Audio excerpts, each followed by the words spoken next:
There's no question that J-hooks for data cable install, well, they're really pretty boring, aren't they? But I want to show you a few features of our generic UL listed J-hooks that you may want to consider.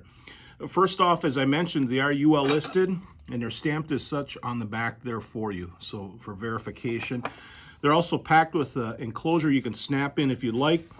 Keep your cable in check. Now, some prefer to use Velcro, tire wraps, or what have you, but they're included if you choose to use them.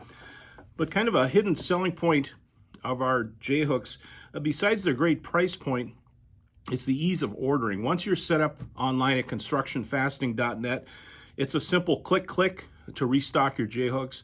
You can drop ship them. It's easily tracked, so it works real well and it makes your life easier. You shouldn't be spending a lot of time trying to find the J-hooks or explain to a salesperson what you're looking for. So we make it super easy for you.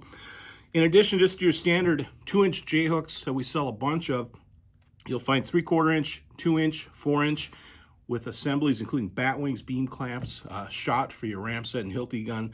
That'll, again, save you time and trouble on the job. So when you get a chance, please take a look at constructionfastening.net. Check out the variety, the price point, and the ease of ordering. That'll make your job just a little bit easier in the field.